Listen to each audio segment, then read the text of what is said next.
when people say we don't believe in global warming, I say, no, I believe in global warming. I don't believe that human CO2 is causing that warming. A few years ago, if you would ask me, I would tell you it's CO2. Why? Because just like everyone else in the public, I listened to what the media had to say. Each day, the news reports grow more fantastically apocalyptic. Politicians no longer dare to express any doubt about climate change. There is such intolerance of any dissenting voice. Are some of the worst climate criminals on the planet. This is the most politically incorrect thing possible, is to doubt this climate change orthodoxy. Global warming has gone beyond politics. It is a new kind of morality. Now, the Prime Minister is back from his holidays, unrepentant and unembarrassed about yet another long-haul destination. Yet, as the frenzy over man-made global warming grows shriller, many senior climate scientists say the actual scientific basis for the theory is crumbling. There were periods, for example, in Earth's history when we had 3 times as much CO2 as we have today, or periods when we had 10 times as much CO2 as we have today. And if CO2 has a large effect on climate, then you should see it in the temperature reconstruction. If we look at climate through the geological time frame, we would never suspect CO2 as a major climate driver. None of the major climate changes in the last 1,000 years can be explained by CO2. You can't say that CO2 will drive climate. It certainly never did in the past. I've often heard it said that there is a consensus of thousands of scientists on the global warming issue and that humans are causing a catastrophic change to the climate system. Well, I am one scientist, and there are many that simply think that is not true.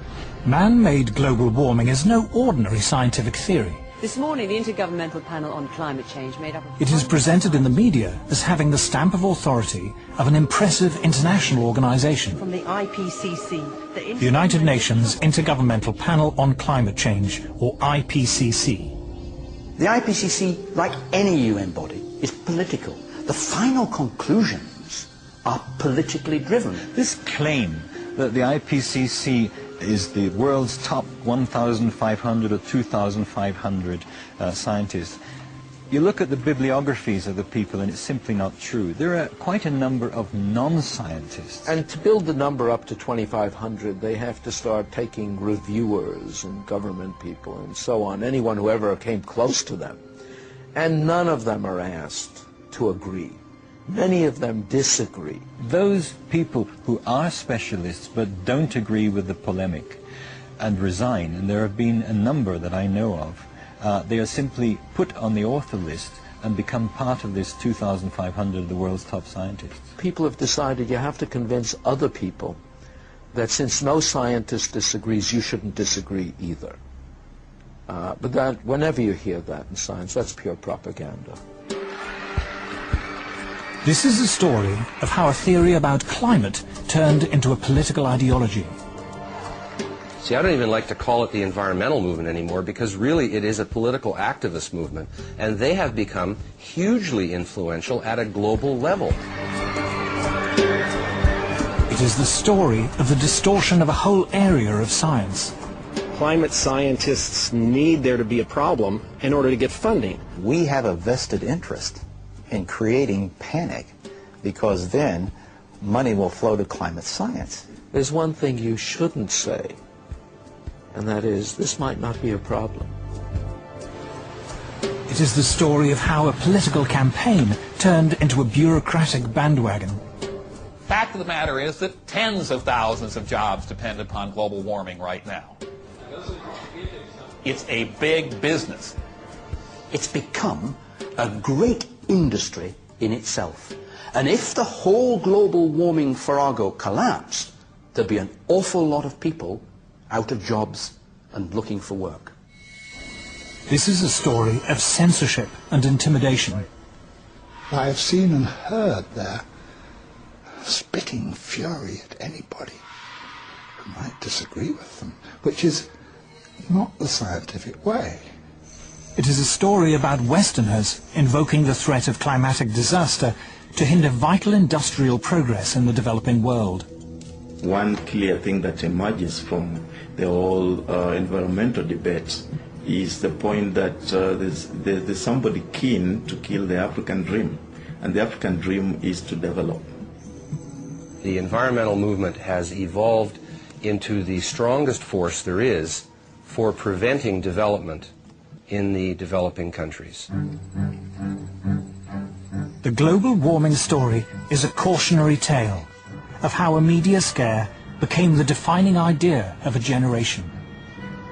The whole global warming business has become like a religion. And people who disagree are called heretics. I'm a heretic. The makers of this program are all heretics.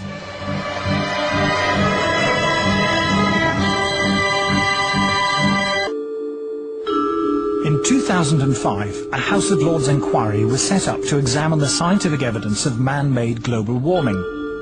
A leading figure in that inquiry was Lord Lawson of Blaby, who, as Chancellor of the Exchequer in the 1980s, was the first politician to commit government money to global warming research. We had a very, very thorough inquiry, took evidence from a whole lot of people expert in this area and produced a report. What surprised me was to discover how weak and uncertain the science was. In fact, there are more and more thoughtful people, some of them a little bit frightened to come out in the open, but who quietly, privately, and some of them publicly, are saying, hang on, wait a minute, this simply doesn't add up. We are told that the Earth's climate is changing. But the Earth's climate is always changing. In Earth's long history, there have been countless periods when it was much warmer and much cooler than it is today, when much of the world was covered by tropical forests or else vast ice sheets. The climate has always changed, and changed without any help from us humans. We can trace the present warming trend back at least 200 years, to the end of a very cold period in Earth's history. This cold spell is known to climatologists as the Little Ice Age. Let it snow, let it snow, let it snow. It doesn't show signs to stop. In the 14th century, Europe plunged into the Little Ice Age. And where we would look for evidence of this are the old illustrations and prints and pictures of Old Father Thames. Because during the hardest and toughest winters of that Little Ice Age, the Thames would freeze over. And there were wonderful ice fairs held on the Thames, skating and people actually selling things on the ice. If we look back further in time, before the Little Ice Age, we find a balmy golden era, when temperatures were higher than they are today, a time known to climatologists as the medieval warm period.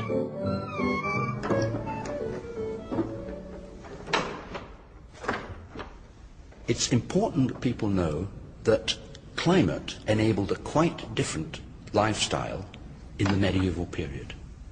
We have this view today that warming is going to have apocalyptic outcomes.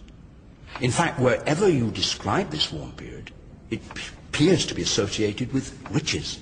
We're having a heat wave. In Europe, this was the great age of the cathedral builders, a time when, according to Chaucer, vineyards flourished even in the north of England. All over the city of London, there are little memories of the vineyards that grew in the medieval warm period. So this was a wonderfully rich time. And this little church, in a sense, symbolizes it, because it comes from a period of great wealth. Going back in time further still, before the medieval warm period, we find more warm spells, including a very prolonged period during the Bronze Age, known to geologists as the Holocene Maximum, when temperatures were significantly higher than they are now for more than 3 millennia. If we go back 8,000 years in the Holocene period, our current interglacial, it was much warmer than it is today.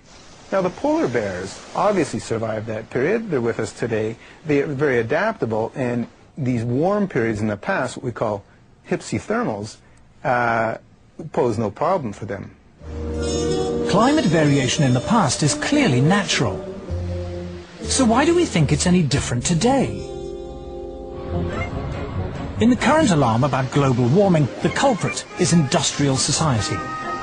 Thanks to modern industry, luxuries once enjoyed exclusively by the rich are now available in abundance to ordinary people. Novel technologies have made life easier and richer. Modern transport and communications have made the world seem less foreign and distant. Industrial progress has changed our lives. But has it also changed the climate? According to the theory of man-made global warming, industrial growth should cause the temperature to rise. But does it? Anyone who goes around and says that carbon dioxide is responsible for most of the warming of the 20th century hasn't looked at the basic numbers.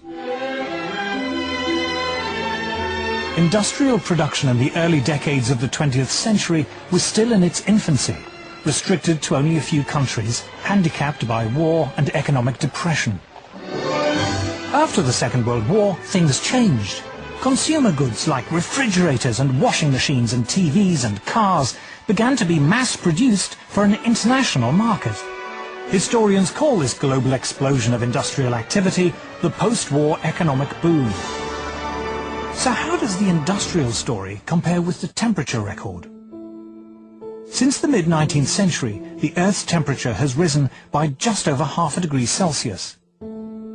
But this warming began long before cars and planes were even invented. What's more, most of the rise in temperature occurred before 1940, during a period when industrial production was relatively insignificant.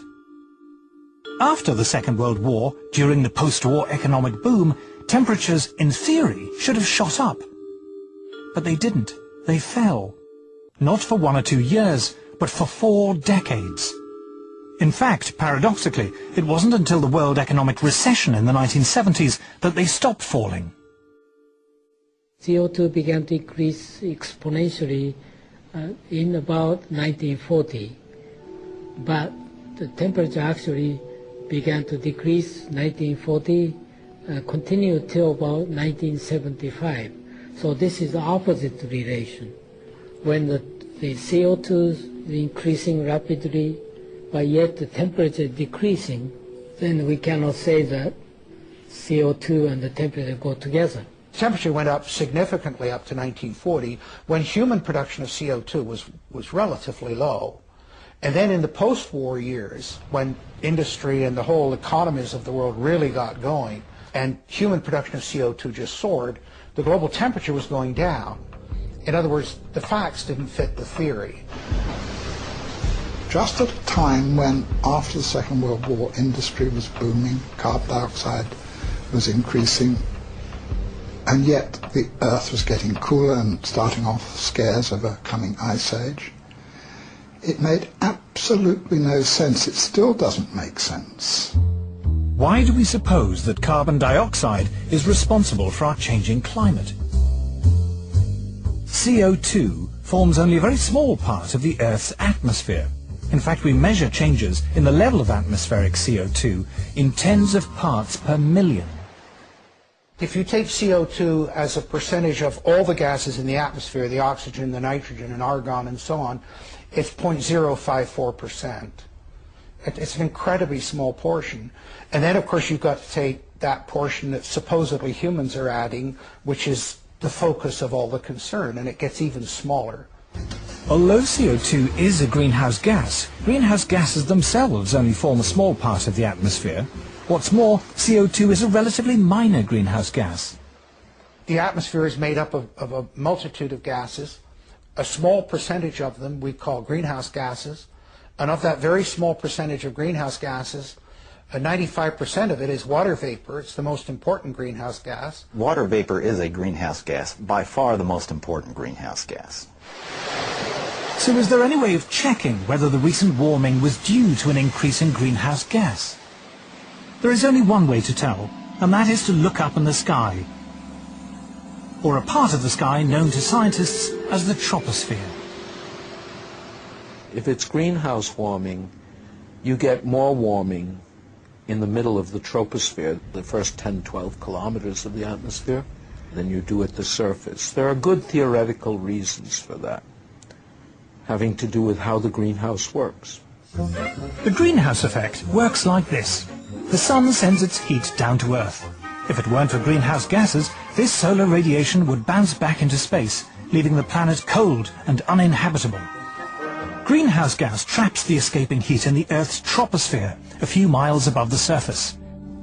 And it's here, according to the climate models, that the rate of warming should be highest, if it's greenhouse gas that's causing it. All the models, every one of them, calculates that the warming should be faster as you go up from the surface into the atmosphere. And in fact, the maximum warming over the equator should take place at an altitude of about 10 kilometers. A scientist largely responsible for measuring the temperature in the Earth's atmosphere is Professor John Christie. In 1991, he was awarded NASA's Medal for Exceptional Scientific Achievement, and in 1996 received a special award from the American Meteorological Society for fundamentally advancing our ability to monitor climate. He was a lead author on the UN's Intergovernmental Panel on Climate Change, or IPCC. There are two ways to take the temperature in the Earth's atmosphere: satellites and weather balloons. What we found consistently is that in a great part of the planet, that the bulk of the atmosphere is not warming as much as we see at the surface in this region. And that's a real head scratcher for us, because the theory is pretty straightforward, and the theory says that if the surface warms, the upper atmosphere should warm rapidly. The rise in temperature of that part of the atmosphere is not very dramatic at all, and really does not match the theory that climate models are expressing at this point. One of the problems that is plaguing the models is that they predict that as you go up through the atmosphere, except in the polar regions, that the rate of warming increases. And it's quite clear from two data sets, not just satellite data, which everybody talks about, but from weather balloon data, that you don't see that effect. In fact, it looks like the surface temperatures are warming slightly more than the upper air temperatures. Oh, that's a big difference. That data gives you a handle on the fact that what you're seeing is warming that probably is not due to greenhouse gases. That is, the observations do not show an increase with altitude. In fact, most observations show a slight decrease in the rate of warming with altitude. So in a sense, you can say that the hypothesis of man-made global warming is falsified by the evidence. So the recent warming of the Earth happened in the wrong place and at the wrong time. Most of the warming took place in the early part of the 20th century and occurred mostly at the Earth's surface, the very opposite of what should have happened according to the theory of man-made global warming. I am Al Gore. I used to be the next president of the United States of America. Former Vice President Al Gore's emotional film, An Inconvenient Truth, is regarded by many as the definitive popular presentation of the theory of man-made global warming. His argument rests on one all-important piece of evidence taken from ice core surveys in which scientists drilled deep into the ice to look back into Earth's climate history hundreds of thousands of years. The first ice core survey took place in Vostok in the Antarctic. What it found, as Al Gore correctly points out, was a clear correlation between carbon dioxide and temperature. We're going back in time now, 650,000 years. Here's what the temperature has been on our Earth. Now, one thing that kind of jumps out at you is, did they ever fit together? Most ridiculous thing I've ever heard. The relationship is actually very complicated, but there is one relationship that is far more powerful than all the others, and it is this. When there is more carbon dioxide, the temperature gets warmer. Al Gore says the relationship between temperature and CO2 is complicated, but he doesn't say what those complications are. In fact, there was something very important in the ice core data that he failed to mention. Professor Ian Clark is a leading Arctic paleoclimatologist who looks back into the Earth's temperature record tens of millions of years. When we look at climate on long scales, we're looking for geological material that actually records climate. If we're to take an ice sample, for example, we use isotopes to reconstruct temperature, but the atmosphere that's imprisoned in that ice, we liberate, and then we look at the CO2 content. Professor Clark and others have indeed discovered, as Al Gore says, a link between carbon dioxide and temperature.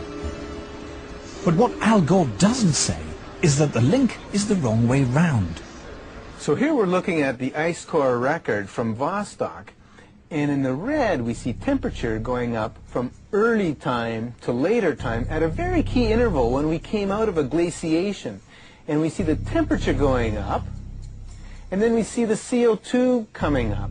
CO2 lags behind that increase. It's got an 800-year lag, so temperature is leading CO2 by 800 years. There have now been several major ice core surveys. Every one of them shows the same thing. The temperature rises or falls, and then, after a few hundred years, carbon dioxide follows. So obviously, carbon dioxide is not the cause of that warming. In fact, we can say that the warming produced the increase in carbon dioxide. CO2 clearly cannot be causing temperature changes. It's a product of temperature. It's following temperature changes. The ice core record goes to the very heart of the problem we have here. They said, if the CO2 increases in the atmosphere as a greenhouse gas, then the temperature will go up. But the ice core record shows exactly the opposite. So the fundamental assumption, the most fundamental assumption of the whole theory of climate change due to humans is shown to be wrong. But how can it be that higher temperatures lead to more CO2 in the atmosphere? To understand this, we must first restate the obvious point that carbon dioxide is a natural gas produced by all living things. Few things annoy me more than to hear people talking about carbon dioxide as being a pollutant. You're made of carbon dioxide. I'm made of carbon dioxide. Carbon dioxide is how living things grow. What's more, humans are not the main source of carbon dioxide. Humans produce a small fraction in the single digits percentage-wise of the CO2 that is produced in the atmosphere. Volcanoes produce more CO2 each year than all the factories and cars and planes and other sources of man-made carbon dioxide put together. More still comes from animals and bacteria, which produce about 150 gigatons of CO2 each year, compared to a mere 6.5 gigatons from humans. An even larger source of CO2 is dying vegetation, from falling leaves, for example, in the autumn. But the biggest source of CO2 by far is the oceans.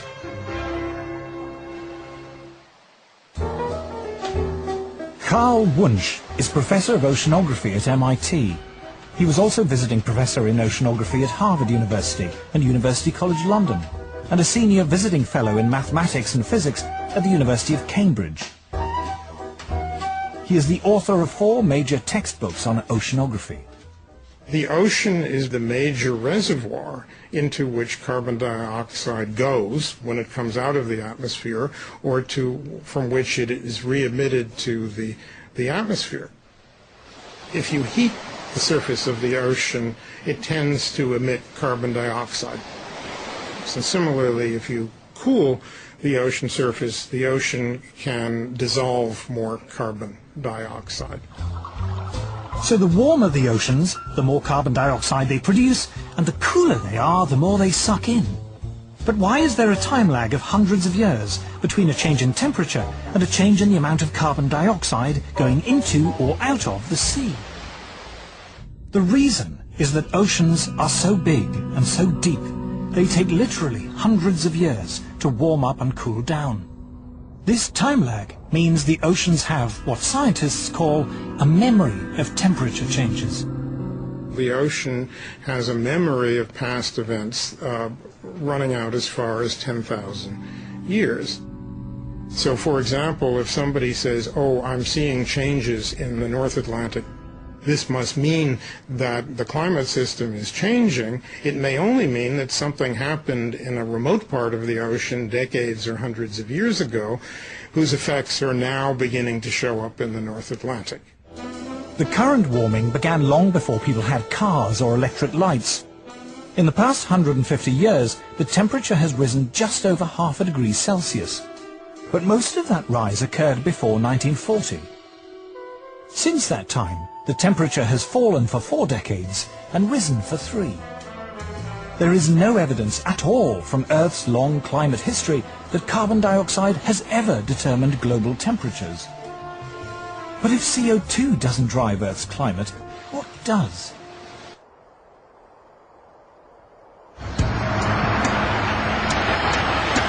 The common belief that carbon dioxide is driving climate change is at odds with much of the available scientific data. Data from weather balloons and satellites, from ice core surveys, and from the historical temperature records. But if CO2 isn't driving climate, what is? Isn't it bizarre to think that it's humans, you know, when we're filling up our car, turning on our lights, that we're the ones controlling climate? Just look in the sky. Look at that massive thing, the sun. Even humans at our present 6.5 billion are minute relative to that. In the late 1980s, solar physicist Piers Corbyn decided to try a radically new way of forecasting the weather. Despite the huge resources of the official Met Office, Corbyn's new technique consistently produced more accurate results. He was hailed in the national press as a super weatherman. The secret of his success was the sun. The origin of our solar weather technique of long-range forecasting came originally from study of sunspots and a desire to predict those. And then I realised it was actually much more interesting to use the sun to predict the weather.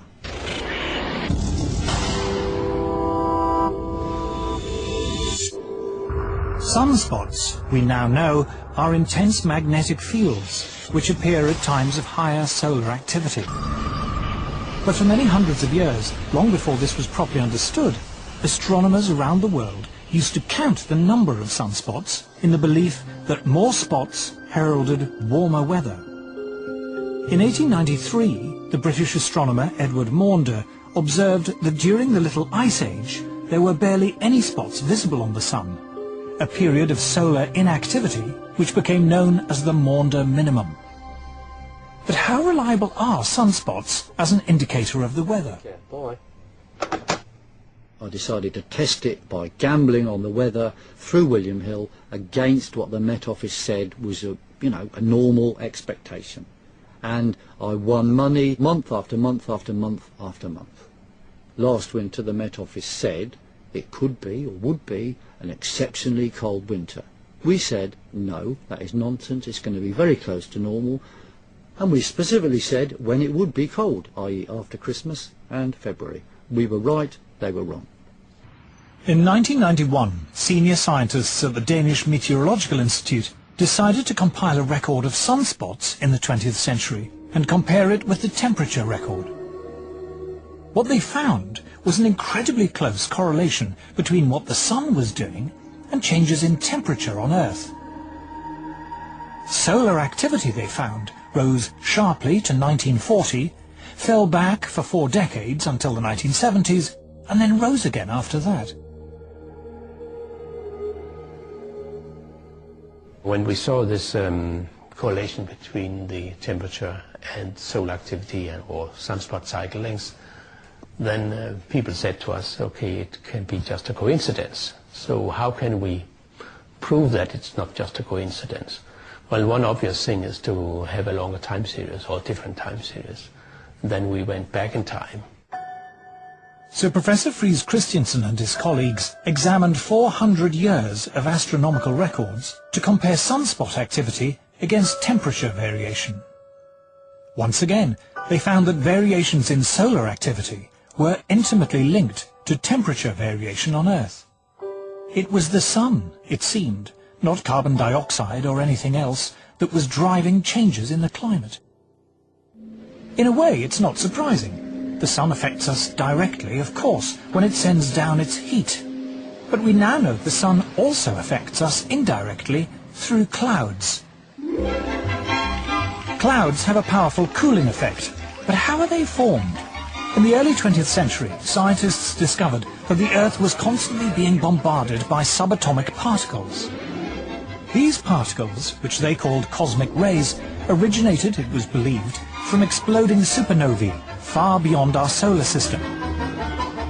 When the particles coming down meet water vapor rising up from the sea, they form water droplets and make clouds. But when the sun is more active and the solar wind is strong, fewer particles get through and fewer clouds are formed.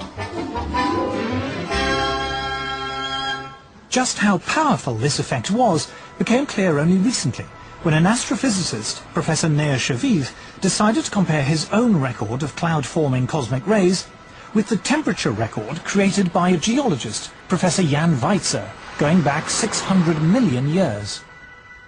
What they found was that when cosmic rays went up, the temperature went down. When cosmic rays went down, the temperature went up. Clouds and the Earth's climate were very closely linked. To see how close, you just flip the lines. We just compared the graphs, just put them one upon the other, and it was just amazing. Jan Weitzer looked at me and says, you know, we have very explosive data here. I've never seen such vastly different records coming together so beautifully to show really what was happening over that long period of time. The climate was controlled by the clouds. The clouds were controlled by cosmic rays. And the cosmic rays were controlled by the sun. It all came down to the sun. If you had X-ray eyes, what appears as a nice, friendly yellow ball would appear like a raging tiger.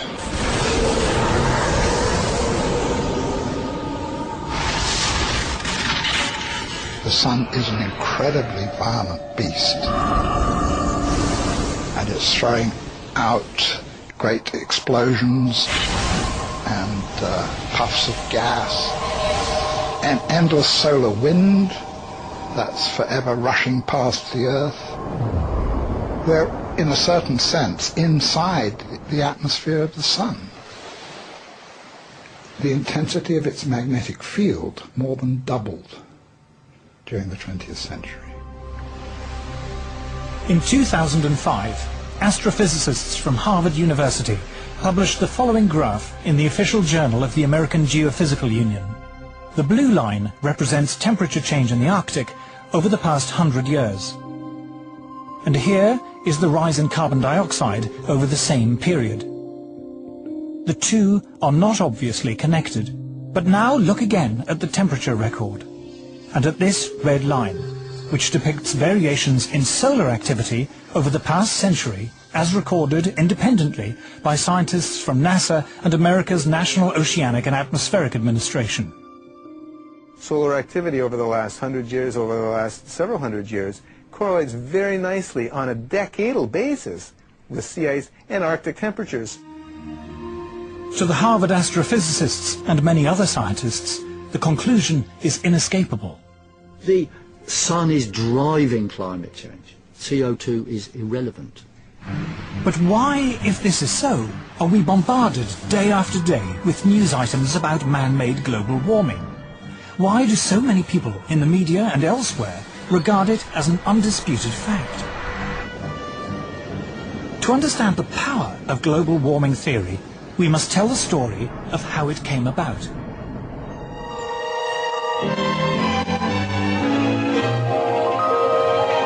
The weather satellite depicts a planet that grieves for its lost harvests in coming to the parched... Doom-laden predictions about climate change are not new. In 1974, the BBC warned us of impending disasters which might seem strangely familiar. Again and again, the newsreels have been showing us disasters of the weather. The American Midwest suffered its worst drought since the 1930s, and tornadoes were on the rampage. And what was going to be the cause of these disasters? The man behind the series was former New Scientist editor Nigel Calder. In the Weather Machine, we reported the mainstream opinion of the time, which was global cooling and the threat of a new ice age. Nature's ice dwarfs us. After 4 decades of falling temperatures, experts warned that a cooler world would have catastrophic consequences. There's the ever-present threat of a big freeze. Will a new ice age claim our lands and bury our northern cities? But amid the doom and gloom, there was one voice of hope. A Swedish scientist called Bert Bolin tentatively suggested that man-made carbon dioxide might help to warm the world, although he wasn't sure. And there's a lot of oil, and there are vast amounts of coal left. We seem to be burning it with an ever-increasing rate. And if we go on doing this, in about 50 years' time, the climate may be a few degrees warmer than today. We just don't know. We were also the first to put Bert Bolin of Sweden on international television talking about the dangers of carbon dioxide. And I remember being bitterly criticized by top experts for indulging him in his fantasy. Climate hunters. At the height of the cooling scare in the 70s, Bert Bolin's eccentric theory of man-made global warming seemed absurd. Two things happened to change that. First, temperatures started to rise. And second, the miners went on strike.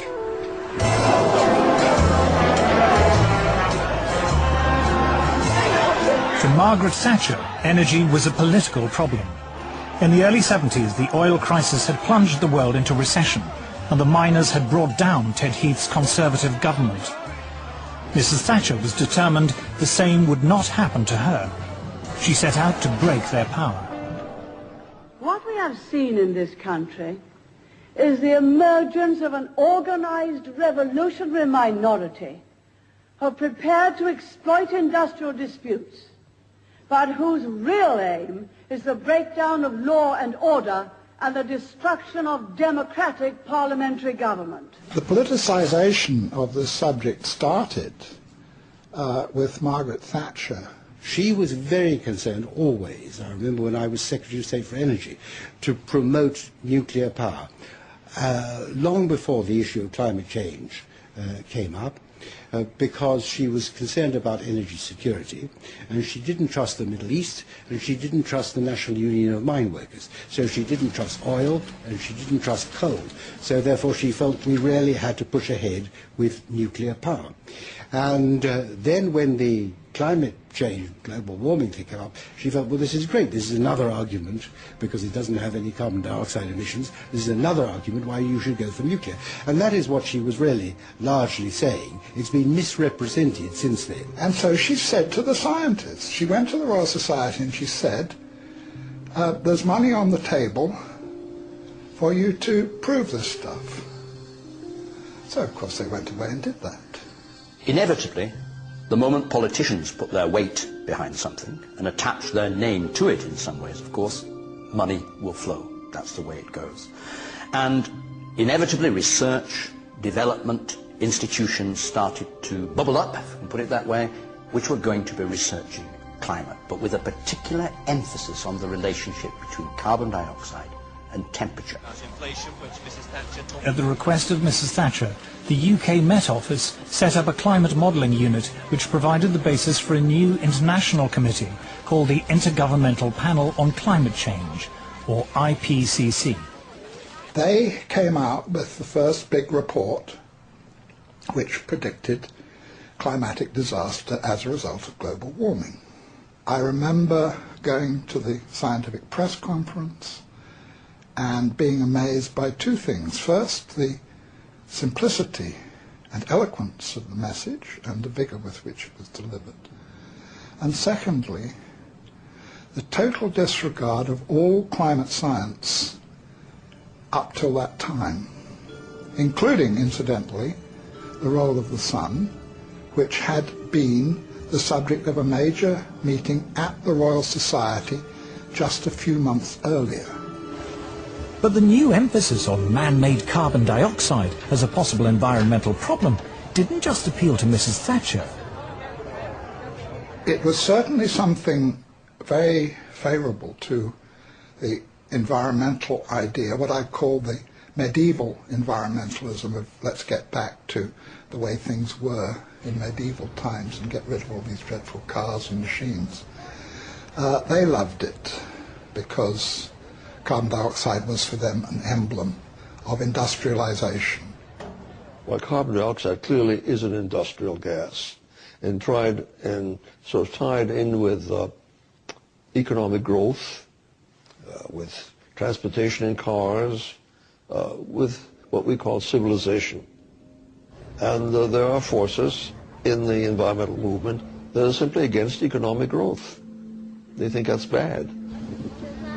It could be used to legitimize a whole suite of myths that already existed: anti-car, anti-growth, anti-development, and above all, anti that great Satan, the US.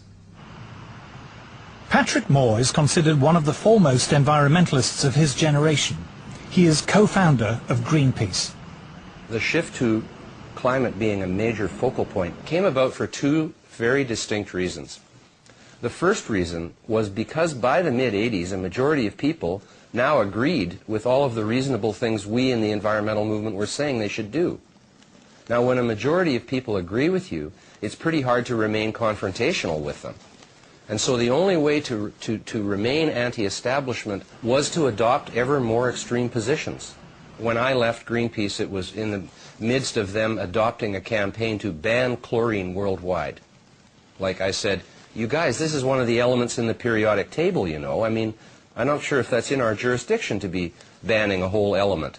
Destroying the wall were soon down. The other reason that environmental extremism emerged was because world communism failed, the wall came down, and a lot of peaceniks and political activists moved into the environmental movement, bringing their neo-Marxism with them, and learned to use green language in a very clever way to cloak agendas that actually have more to do with anti-capitalism and anti-globalization than they do anything with ecology or science. The left have been slightly disoriented by the manifest failure of socialism and indeed even more so of communism as it was tried out.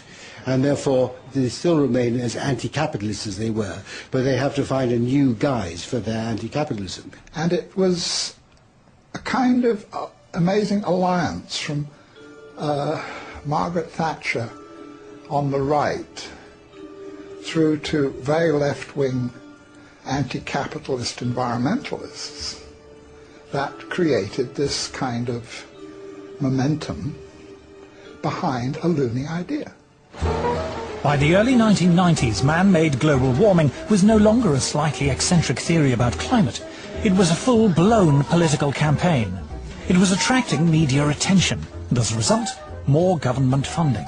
Prior to Bush the Elder, I think the level of funding for climate and climate-related sciences was somewhere around the order of $170 million a year, which was reasonable for the size of the field. It jumped to $2 billion a year, more than a factor of 10. And yeah, that changed a lot. I mean, that's a lot of jobs. A lot of jobs. It brought a lot of new people into it who otherwise were not interested. So you developed whole cadres of people whose only interest in the field was that there was global warming. If I wanted to do research on, shall we say, the squirrels of Sussex,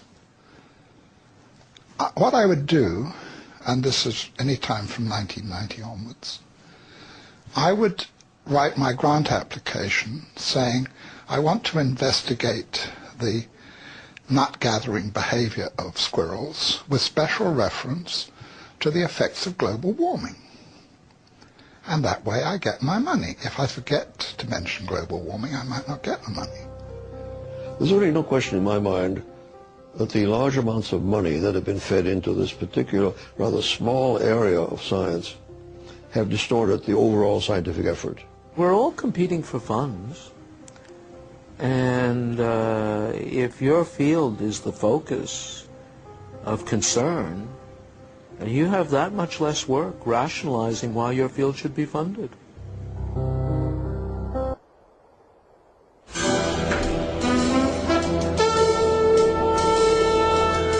By the 1990s, tens of billions of dollars of government funding in the US, UK and elsewhere were being diverted into research relating to global warming.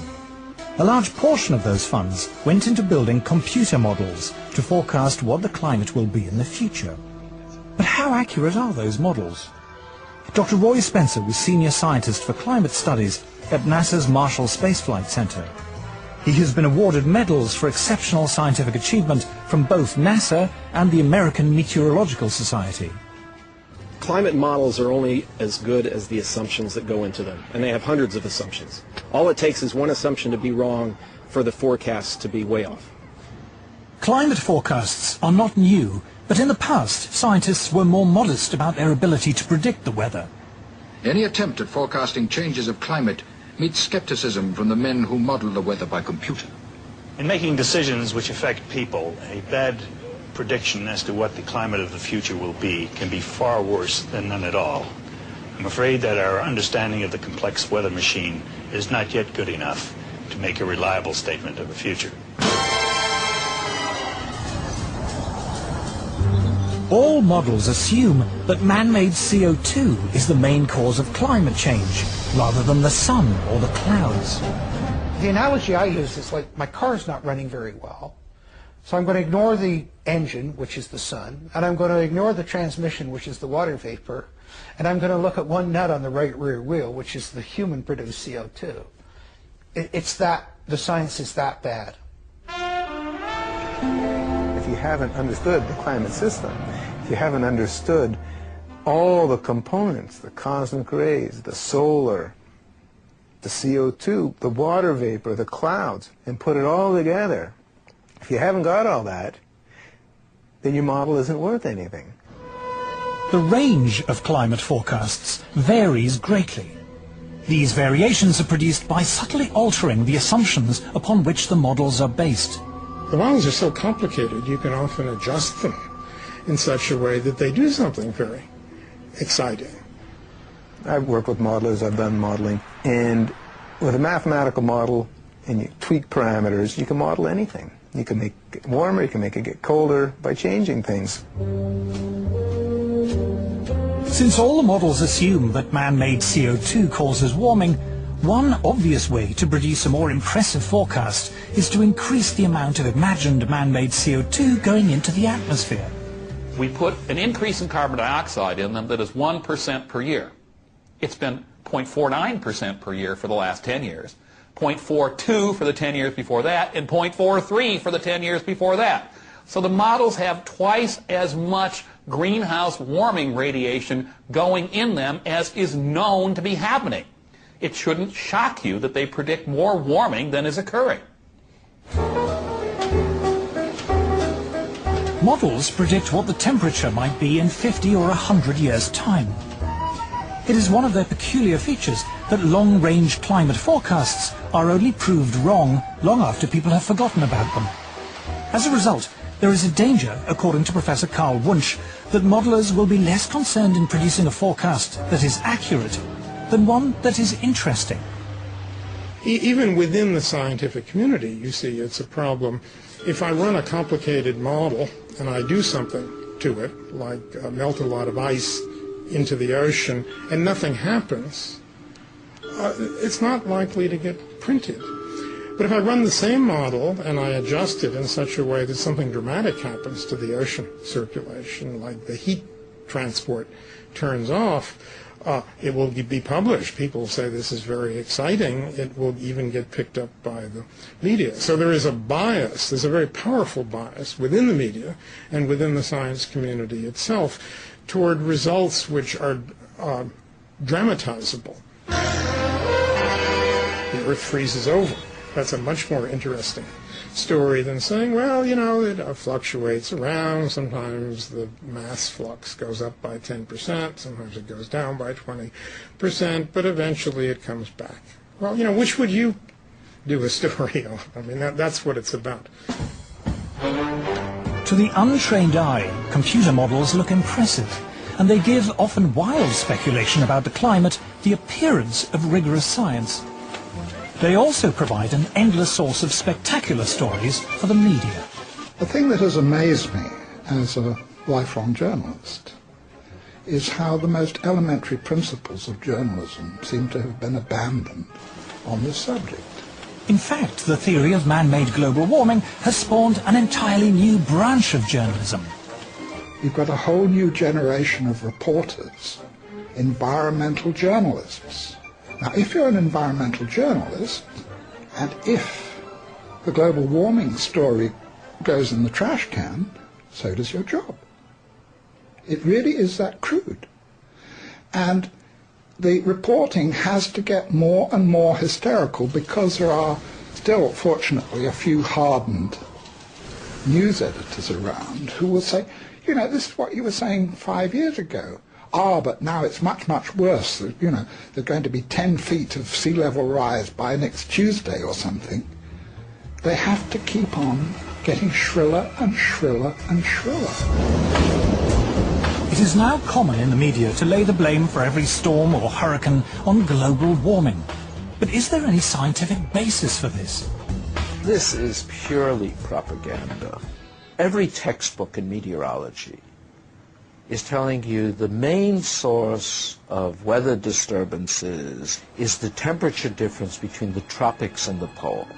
And we're told, in a warmer world, this difference will get less. Now that would tell you you'll have less storminess, you'll have less variability. But for some reason that isn't considered catastrophic.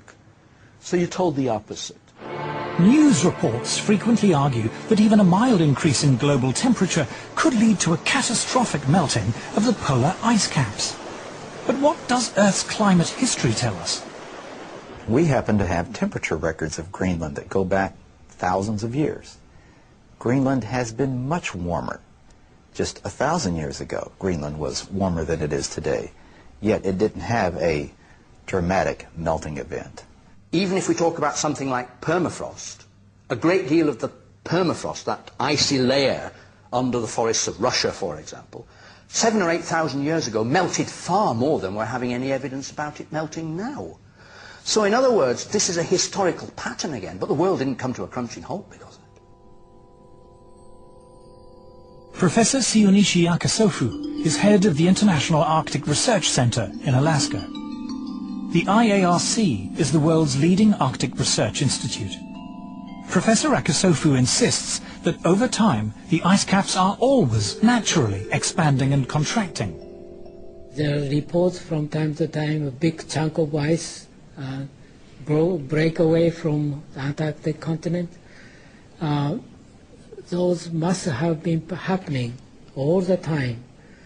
But because now we have a satellite that can detect those, that's why they become the news. This data from NASA's meteorological satellites shows the huge natural expansion and contraction of the polar sea ice taking place in the 1990s. Practically all the TV programs that relate to global warming show big chunk of ice falling from the edge of the glaciers. But people forget that ice is always moving. News reports frequently show images of ice breaking from the edge of the Arctic.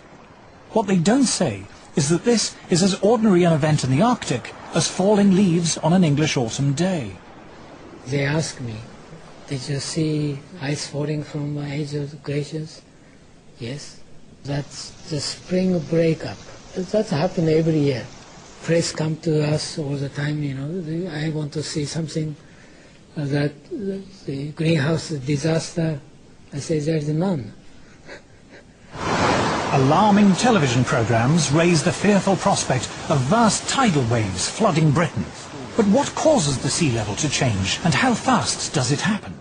Sea level changes over the world in general are governed fundamentally by two factors. What we would call local factors, the relationship of the sea to the land, which often, by the way, is to do with the land rising or falling than anything to do with the sea. But if you're talking about what we call eustatic changes of sea, worldwide changes of sea, that's through the thermal expansion of the oceans, nothing to do with melting ice. And that's an enormously slow and long process.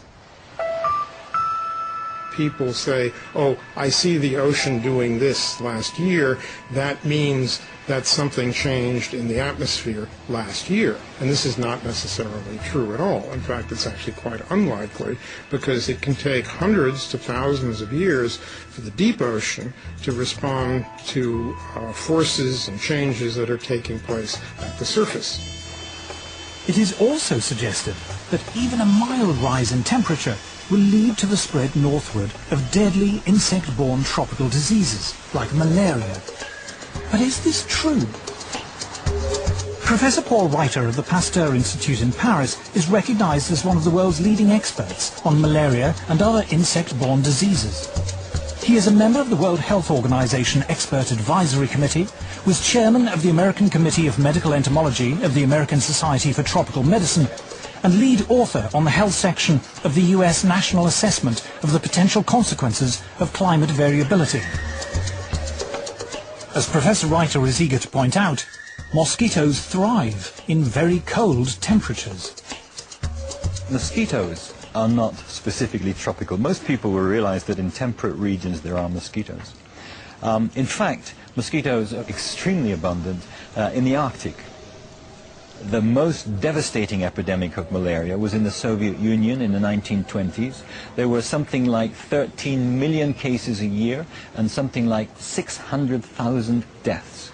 A tremendous catastrophe that reached up to the Arctic Circle. Archangel had 30,000 cases and about 10,000 deaths. So it's not a tropical disease. Yet these people in the global warming fraternity invent the idea that malaria will move northwards.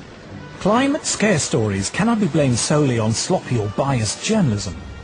According to Professor Reiter, hysterical alarms have been encouraged by the reports of the United Nations Intergovernmental Panel on Climate Change, or IPCC.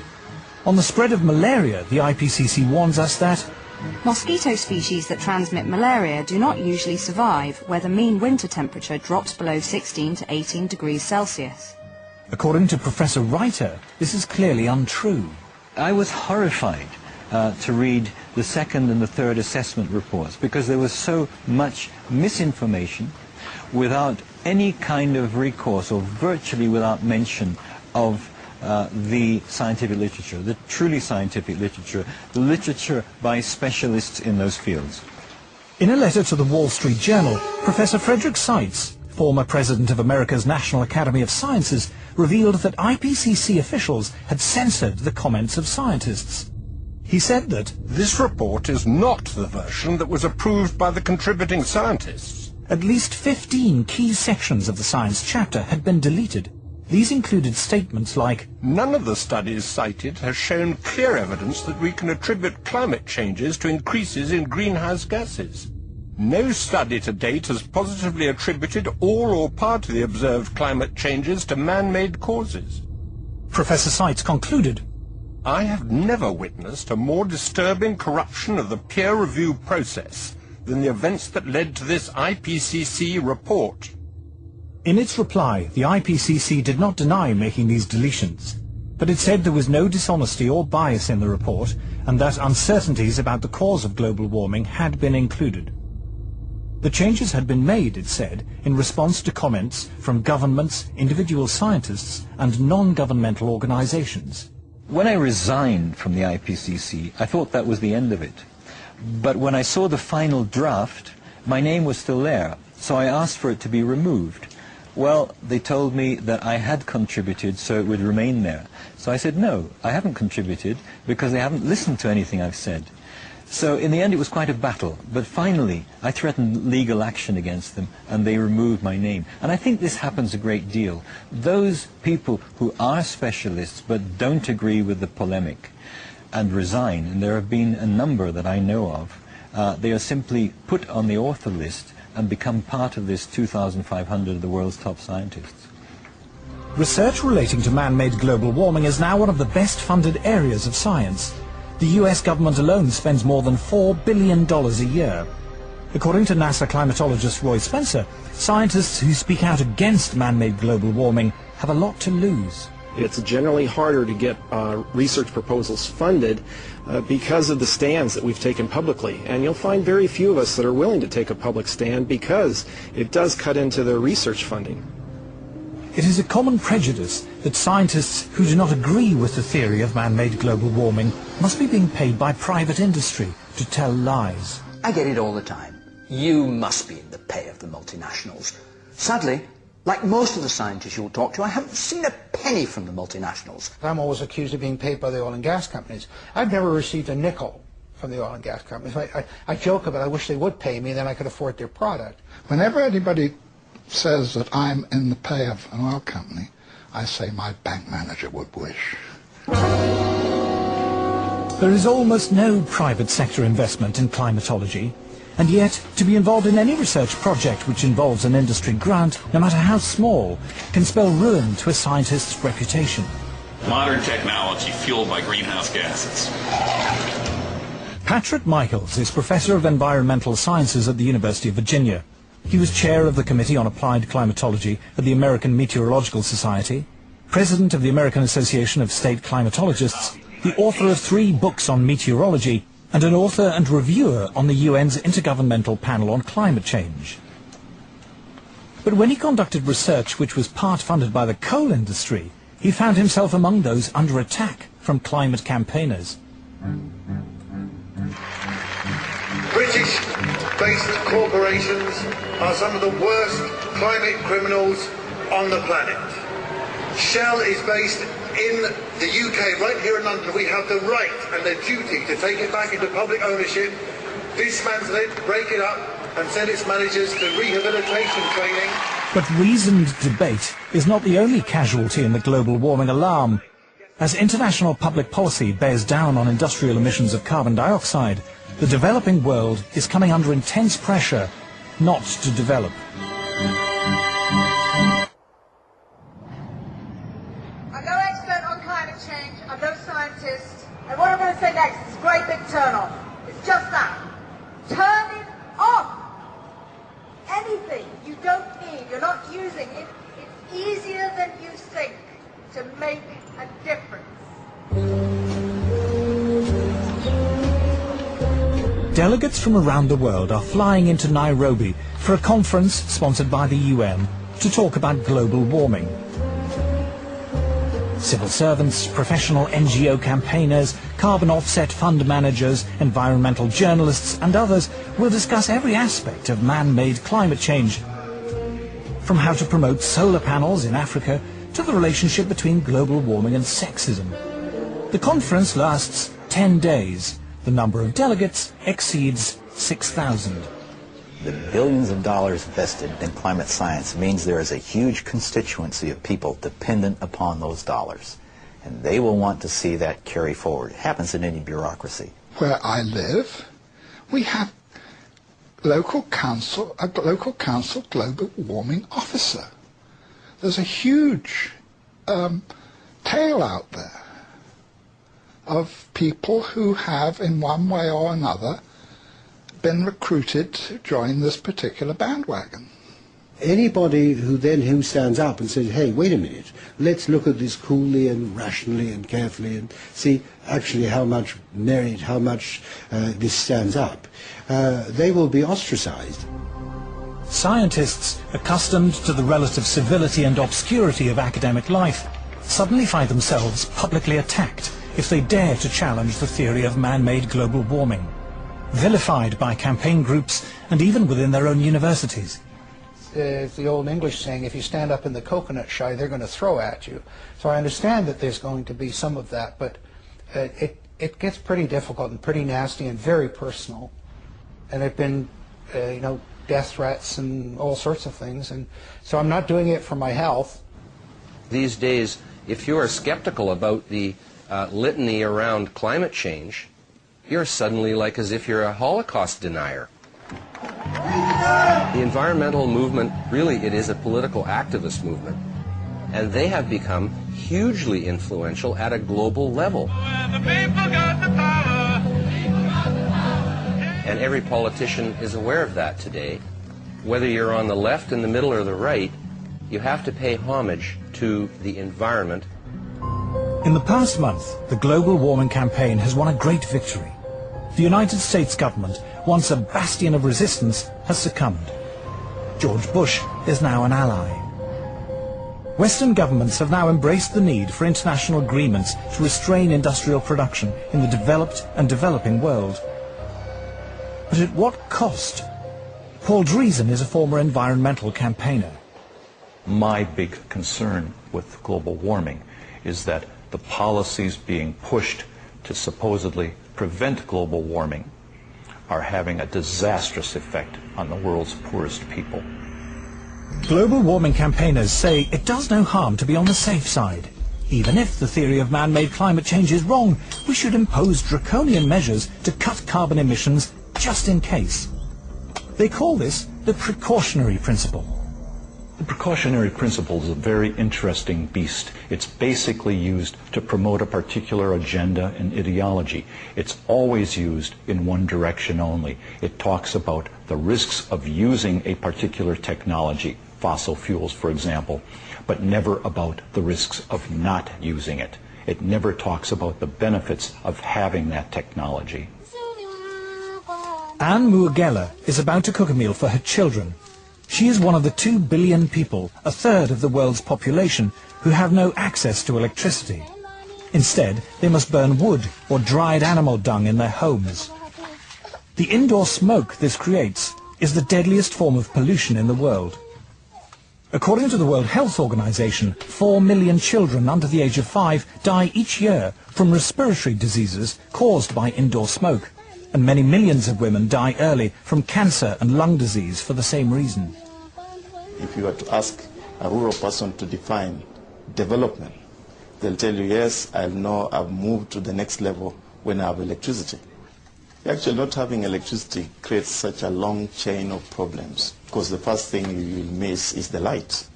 So you get that they have to go to sleep earlier because there's no light. There's no reason to stay awake. I mean, you can't talk to each other in darkness. No refrigeration or modern packaging means that food cannot be kept. A fire in the hut is too smoky and consumes too much wood to be used as heating. There is no hot water. We in the West cannot begin to imagine how hard life is without electricity. The life expectancy of people who live like this is terrifyingly short, their existence impoverished in every way. A few miles away, the UN is hosting its conference on global warming in its plush gated headquarters. The gift shop is selling souvenirs of peasant tribal life, while delegates discuss how to promote what are described as sustainable forms of electrical generation.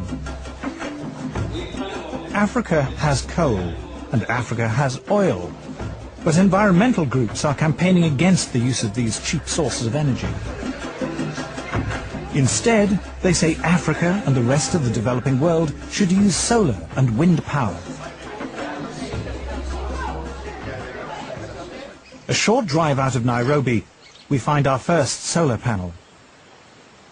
A Kenyan public health official has brought us to a clinic which serves several villages. The only electrical implements in the clinic are the electric lights and a refrigerator in which to keep vaccines, medicine and blood samples. Electricity is provided by 2 solar panels. So what can it do successfully? Lighting. Lighting only? Yes. What happens when you put lighting plus the refrigerator and others? What happens? It sounds an alarm. It sounds an alarm? Yeah. Then can we maybe see that?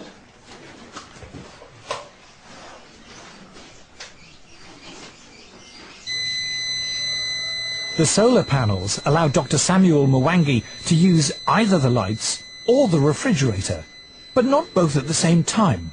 If he does, the electricity shuts down. Wind and solar power are notoriously unreliable as a source of electricity and are at least 3 times more expensive than conventional forms of electrical generation. The question would be, how many people in Europe, how many people in the United States are already using that kind of energy? And how cheap is it?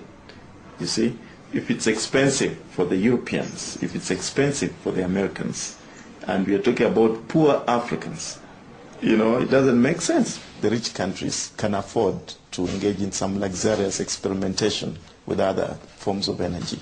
But for us, we are still at the stage of survival. To former environmentalist Paul Driesen, the idea that the world's poorest people should be restricted to using the world's most expensive and inefficient forms of electrical generation is the most morally repugnant aspect of the global warming campaign. Let me make one thing perfectly clear.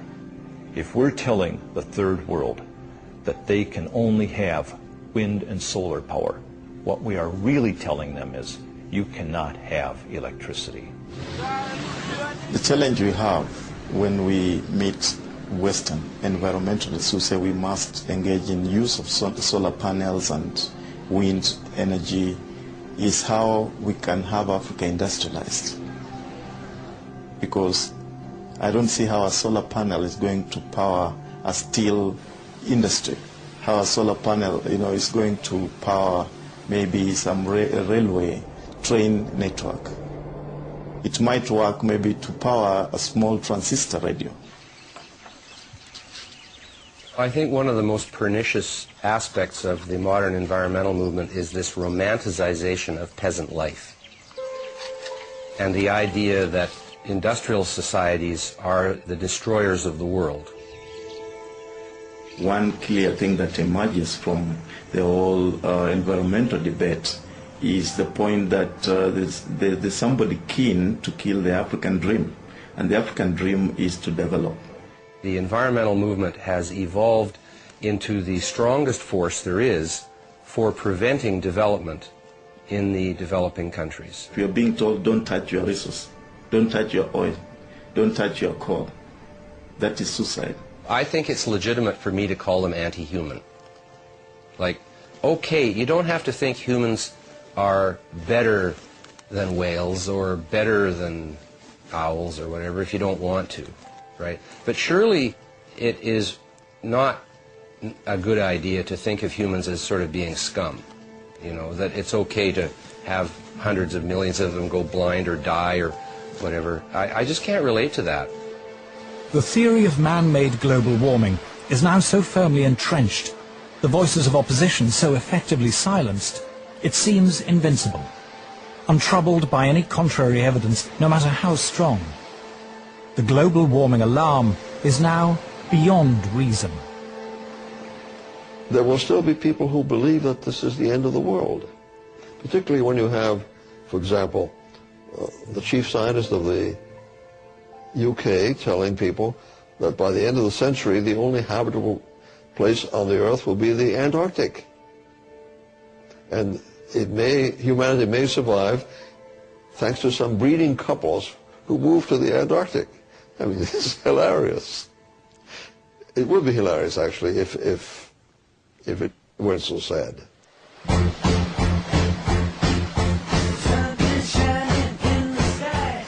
3:15 tonight, dispatches, and how green are our politicians and business leaders.